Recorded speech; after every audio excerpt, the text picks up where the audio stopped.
الله الرحمن الرحيم الحمد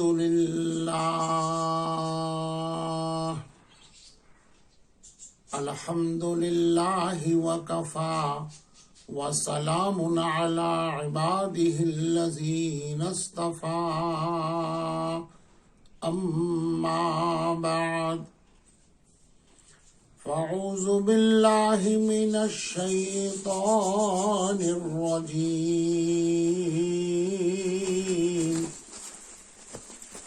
بسم الله الرحمن الرحيم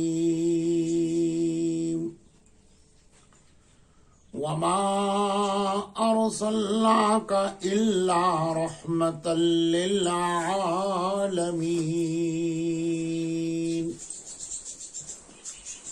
سبحان ربك رب العزة عما يصفون وسلام على المرسلين والحمد لله رب العالمين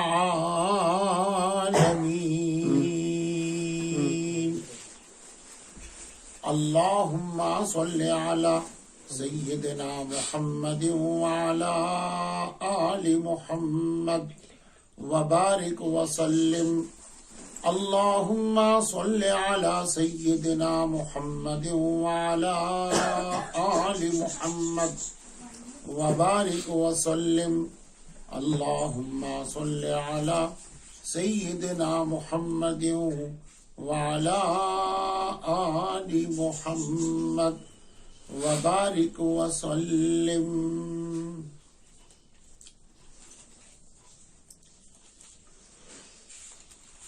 نبی کے یاد ہی سے روح مومن شاد ہوتی ہے.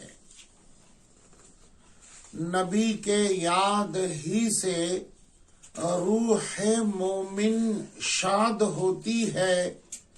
نبی کے ذکر ہی سے بزم دل آباد ہوتی ہے. صلی اللہ علیہ وسلم. سیرت طیبہ کا خوبصورت عنوان ولادت بابرکت سے لے کر وفات مبارک تک یہ سلسلہ پورا کرنے کا عزم تو ہم نے کیا ہے. بہت سے چاہنے والوں کی دعائیں ہمارے ساتھ ہیں. خاص کر کے مالک کائنات کا احسان، اس کا کرم، اس کا فضل بھی شامل حال ہے.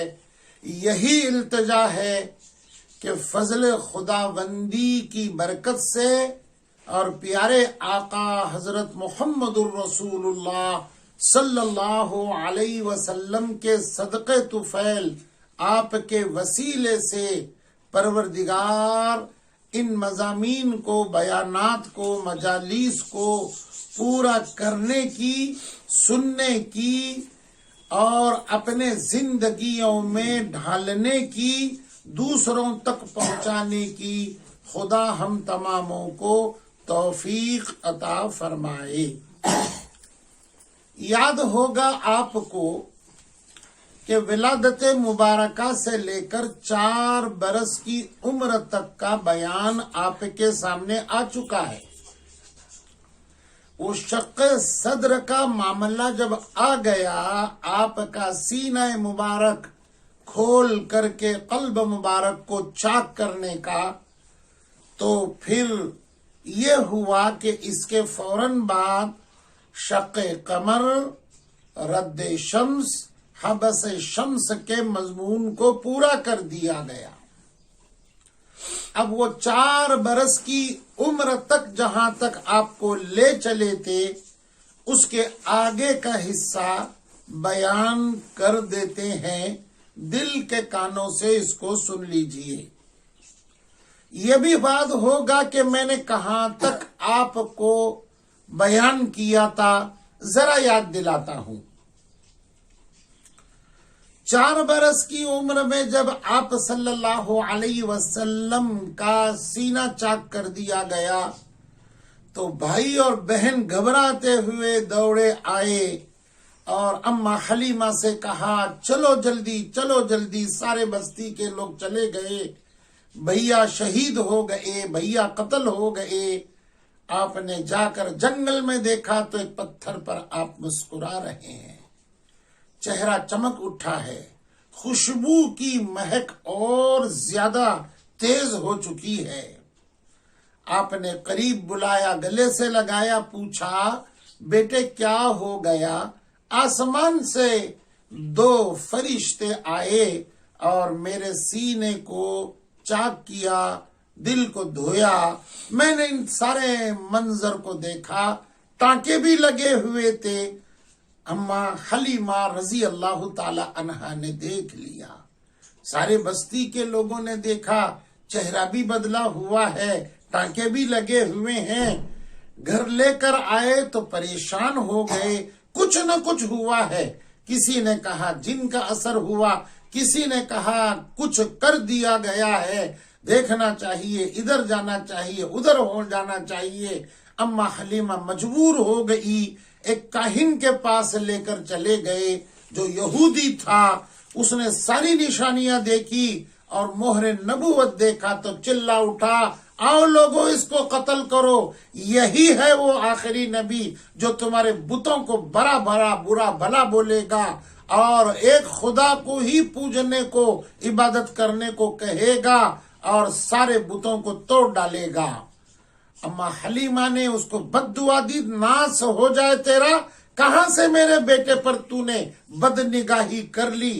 وہاں سے آپ صلی اللہ علیہ وسلم کو اماں حلیمہ لے کر آ گئی۔ بعد میں پروردگار کا عذاب اس کاہن پر ایسا آ گیا کہ پاگل ہو کر کے وہ مرا۔ بہرحال یہ میں نے یاد دلایا۔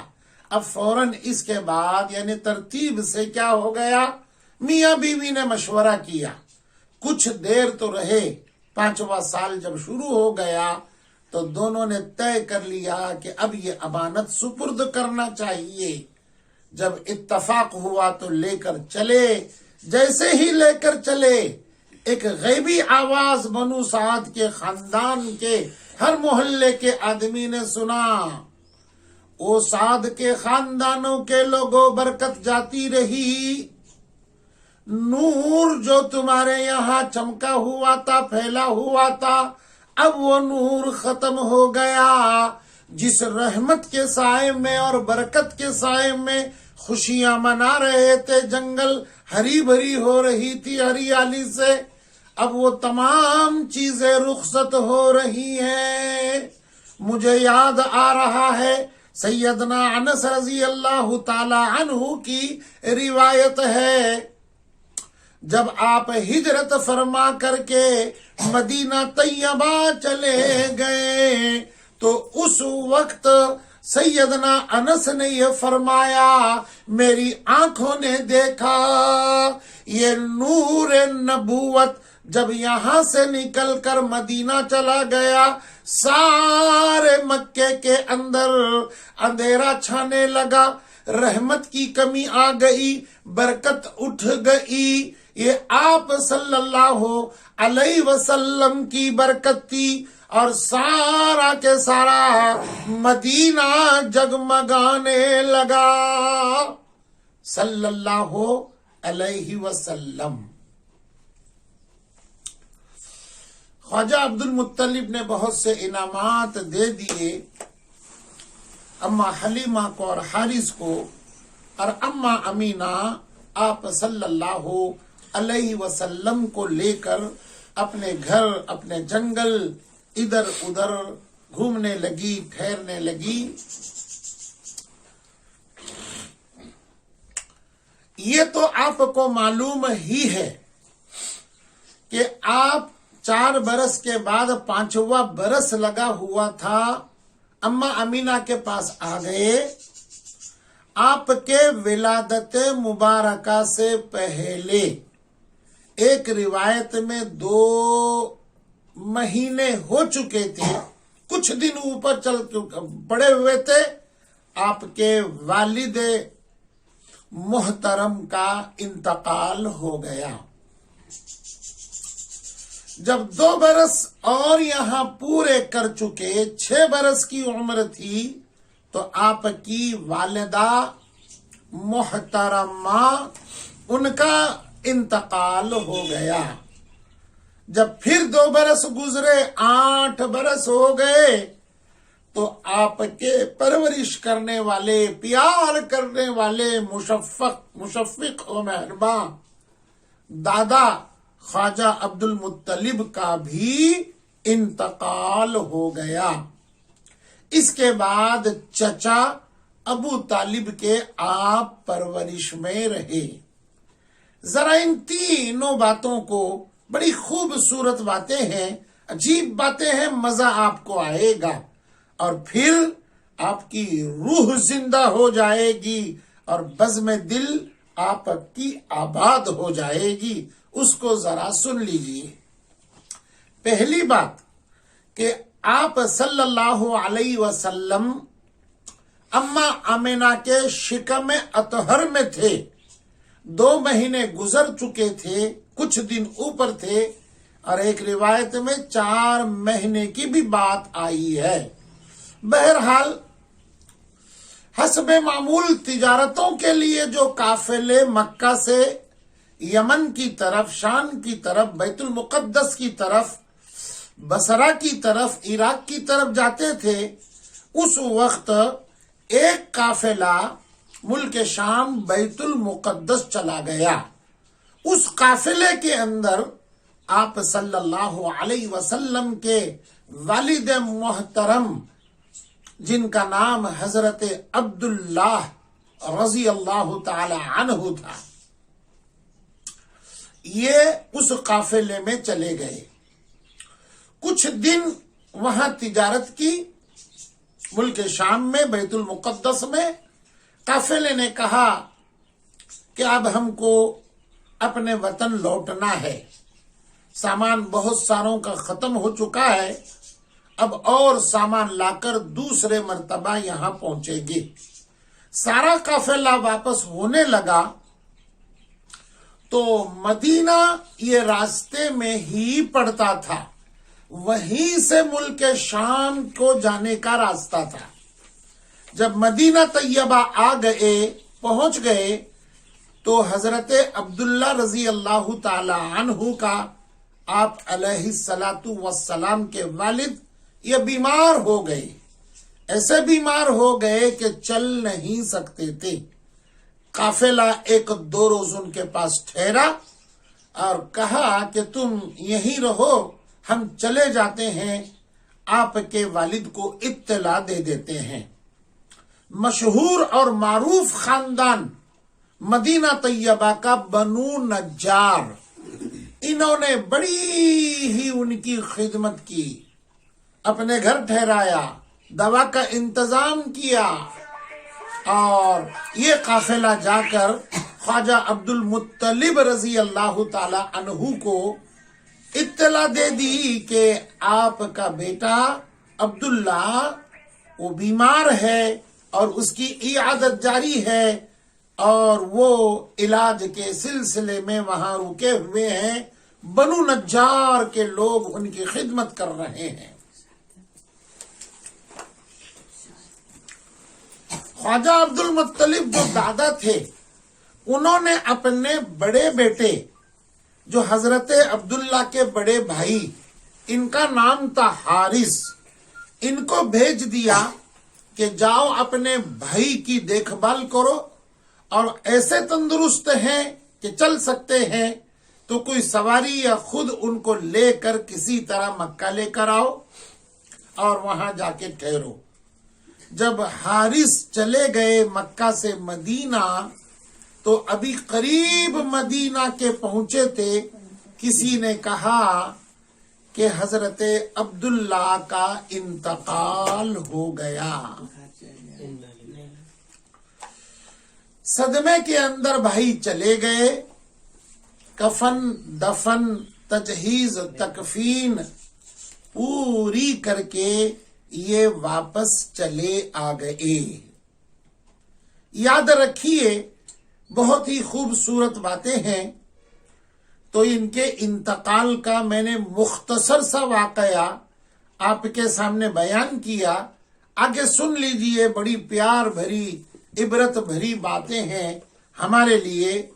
حضرت عبداللہ رضی اللہ تعالی عنہ کا جب انتقال ہو گیا تو حضرت عبداللہ رضی اللہ تعالی عنہ کو جو دفن کیا گیا، نہ جنت البقیع کا قبرستان تھا، نہ مسجد نبوی تھی. یہ تو ہجرت کے بعد سب ہو گئے. اور یہاں تو آپ کے پیدائش کے 2 ماہ پہلے ان کا انتقال ہو گیا. عمر مبارک آپ کی ایک روایت 18 کی، ایک 20 کی، ایک 24 کی آتی ہے. بیچ میں محتاط روایت یہی ہے کہ 20 برس کی عمر تھی، آپ انتقال کر گئے اور آپ کو دفن کیا گیا. قریباً 1980 کے پہلے 76 یا 78 میں مسجد نبوی کی توسیع کا کام شروع ہو گیا. تعداد زائرین کی بڑھنے لگی. تو اس وقت وہاں کے جو بادشاہ تھے، شاہ فہد، یہ گورنر تھے مدینہ کے. انہوں نے مسجد نبوی کو بڑھانے کا انتظام کیا. تو اس وقت جو لوگ مدینہ طیبہ جا کر آئے ہیں، 1 سال 2 سال 5 سال پہلے یا ابھی وہ جان سکتے ہیں کہ مدینہ طیبہ کی جو مسجد نبوی ہے اس کے سیدھی جانب جدید توسیع کی گئی ہے، بڑھا دی گئی ہے. باب السلام کے دروازے سے ہٹ کر باب ابو بکر سے لے کر پورا کے پورا کم سے کم ایک اندازے کے مطابق 200 سے 300 فٹ تک مسجد کا حصہ بڑھا دیا گیا ہے. اور قبلہ جانب پورا صحن ہے. اور ادھر بائیں طرف بھی 200 سے 300 فٹ تک بائیں طرف، یعنی آپ کے روضے رسول صلی اللہ علیہ وسلم کے دروازہ جو ہے باب باقی کا، اس کے پیچھے باب جبرائیل، اس کے بعد میں جو توسیع نئی کی گئی یہ باب بلال کہلاتا ہے. ایک بلال کا دروازہ بھی ہے وہاں. اس توسیع کو یہ جنت البقیع کی طرف بڑھا دیا گیا. میں آپ کو یہ سمجھا رہا ہوں کہ باب ابو بکر جو باب السلام سے داخل ہونے کے پہلے باب ابو بکر آتا ہے، اس کے پیچھے کی طرف نئی توسیع میں 7 نمبر کا دروازہ ہے، گیٹ ہے، جو مسجد میں آنے کے لیے 7 نمبر کا دروازہ. یہ جو دروازہ ہے اس کے آگے وہیں پر حضرت عبداللہ رضی اللہ تعالی عنہ کی قبر تھی. وہاں آپ کو دفن کیا گیا تھا. اور یہ بھی بات یاد رکھیں، ترک جو لوگ ہیں، ترکی لوگ، ترکستان کے، ان کے بہت بڑے کارنامے ہیں، بہت بڑے جری اور بہادر ہیں. ایک زمانے میں مدینہ کی حکومت ان پر تھی اور بڑا ہی نظام انہوں نے سنبھالا تھا. اور یہاں تک کہ قبرستان کو خوبصورت رکھا ہوا تھا. جو بھی مرتا تھا اس کے اوپر توغرا پتھر کا نقش کر کے لگاتے تھے، یہ فلاں کی قبر ہے، فلاں کی قبر ہے. تو خلافت عثمانیہ کے اندر جو ترک اس وقت موجود تھے، ان کی جو چلی ہوئی تھی قدیم زمانے کے اوپر، انہوں نے حضرت عبداللہ رضی اللہ تعالی عنہ کی قبر پر باقاعدہ ایک پتھر کا توغرا لگایا ہوا تھا. اور کئی قبریں تھیں، 5-6 اصحاب کی بھی قبریں تھیں. تو یہ گورنر جو تھا، گورنر کون؟ شاہ فہد، انہوں نے یہ قبر کھدوانے کا انتظام کیا. مشورہ بلایا، علماء کو بلایا، عارفین کو بلایا. قربان جاؤں ہمارے اکابر اسلاف اور علماء کی جماعت پر جو دارالعلوم دیوبند کے مرد قلندر ہیں، اللہ اکبر کبیرہ. دیکھو ان کے لیے کیسی زبان تراشی تم کرتے ہو. یہ کون لوگ ہیں؟ اہل رسول ہیں، خاندان سادات کی اولاد میں، اور آقا کی ہر چیز میں یہ جان و مال آج تک قربان کرتے آئے ہیں. حصہ ان کا بھی ہر وقت لگ رہا ہے. میں آپ کو بتا دوں کہ باب جبریل کے سائٹ میں جو باب بلال کی توسیع ہو گئی ہے 6 نمبر کے گیٹ کے اوپر، وہاں حضرت حسین احمد مدنی رحمت اللہ علیہ کا گھر تھا. وہاں رہتے تھے حضرت مدنی، اور صفہ کے چبوترے پر بخاری کا درس دیتے تھے. 17 برس تک بخاری کا درس دینے والا مرد قلندر دارالعلوم دیوبند کے مولانا محمود رحمت اللہ علیہ کا شاگرد رشید. یہ دیوبندی ہے. سنبھال کر کے ان کو زبان کو لو، عزت کی نگاہ سے دیکھو. یہ سرکار کی اولاد ہیں. اور آپ کے ساتھ ساتھ دعوت و تبلیغ کے ہونہار مرد قلندر، جنہوں نے اپنے روح کو، جان کو، مال کو، دن کو، تن کو، من کو، دن کو وقف کر کے کتاب بھی لکھ لی، جان بھی دے دی. شیخ الحدیث حضرت مولانا زکریا صاحب کاندھیلوی مہاجر مدنی رحمت اللہ علیہ، یہ حضرت مردنی کی خدمت میں رہتے تھے. اور آپ نے اپنے جاتے ہوئے اپنا مکان حضرت شیخ کو دے دیا. حضرت شیخ زکریا بھی وہیں رہتے تھے. اور پھر اس کے بعد حضرت شیخ کا وصال ہو گیا. اماں فاطمہ رضی اللہ تعالی عنہا کے قدموں میں یہ آرام کر رہے ہیں. اللہ اکبر کبیرہ. کیا کیا باتیں میں آپ کو سناؤں. اللہ اکبر کبیرہ. اور آگے بڑا خوبصورت منزل ہے، اس کو 1-2 منٹ میں پورا کر دیتا ہوں. جب یہ لوگ مشورہ ہو گیا تو مشورہ ہونے کے بعد پھر کون کھدائی کرے گا؟ اس کی کھدائی کون کرے گا؟ تو حضرت مولانا عاشق الہی میرٹھی دیوبندی رحمت اللہ علیہ، مولانا عاشق الہی برنی رحمت اللہ علیہ، مولانا خلیل احمد اعزازی رحمت اللہ علیہ، شیخ الحدیث مولانا زکریا رحمت اللہ علیہ، یہ شریک تھے مشورے کے اندر.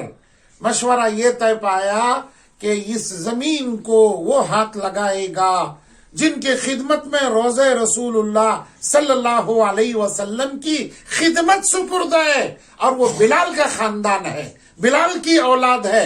آج بھی روزے انور پر جو صفائی کے لیے وہ لوگ طے ہیں وہ حضرت بلال کی اولاد میں ہیں.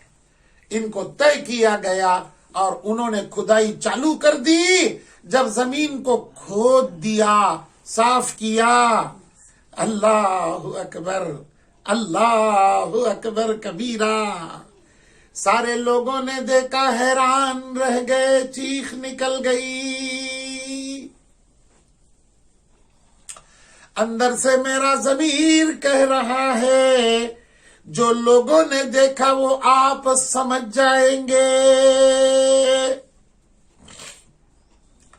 زمین میلی نہیں ہوتی، زمن میلا نہیں ہوتا، زمین میلی نہیں ہوتی، زمن میلا نہیں ہوتا. محمد کے دلاروں کا کفن میلا نہیں ہوتا. اللہ اکبر کبیرہ. سارے لوگوں نے دیکھا حضرت عبداللہ رضی اللہ تعالیٰ عنہ میرے سرکار کے والد ہیں، ان کی باڈی مبارک کو، ان کے کفن مبارک کو کھول دیا. لوگوں نے کہا یہ کفن تو ایسا کفن ہے، ایسا لگ رہا ہے کہ کچھ دیر پہلے یہ کفن پہنا کر کے ان کو لٹایا تھا. نہ کفن خراب ہوا تھا، اس کو مٹی نے اثر کر دیا تھا. چہرہ کھولا چمکدار ہے، یہاں تک کہ لوگوں نے آپ کے زلفیں کانوں سے نیچے اور کندھے سے اوپر لٹکے ہوئے کالے بال دیکھے۔ صلی اللہ علیہ وسلم، صلی اللہ علیہ وسلم، صلی اللہ علیہ وسلم۔ اللہم صلی علی سیدنا محمد وعلی آل محمد وبارک وسلم۔ اٹھایا جنازے کو، حضرت شیخ مولانا زکریا ساتھ ہیں، حضرت مولانا عاشق الہی بلند شہری نے اٹھایا، پکڑ لیا اور جنت البقیع کے اندر ان کو دفن کر دیا گیا۔ اللہ اکبر، اللہ کروڑوں ارب و رحمت نازل فرمائے، درجات کو اور بھی بلند فرمائے ان کے جوتیوں کی صدقے میں۔ اللہ ہم تماموں کو ایمان کی روشنی، آپ کے نور کی روشنی، میرے پیغمبر کے اداؤں کی روشنی میں جینا مرنا اللہ ہم سب کو نصیب فرمائے۔ اور بھی ایک خوبصورت موتی انشاءاللہ کل میں مجلس میں دے دوں گا، اس کو عشق اور محبت کے ساتھ سن لیجئے، تیار ہو جائیے، کل تک کے لیے اجازت ہے۔ سبحان ربک رب العزت عما یصفون وسلام علی المرسلین والحمد للہ رب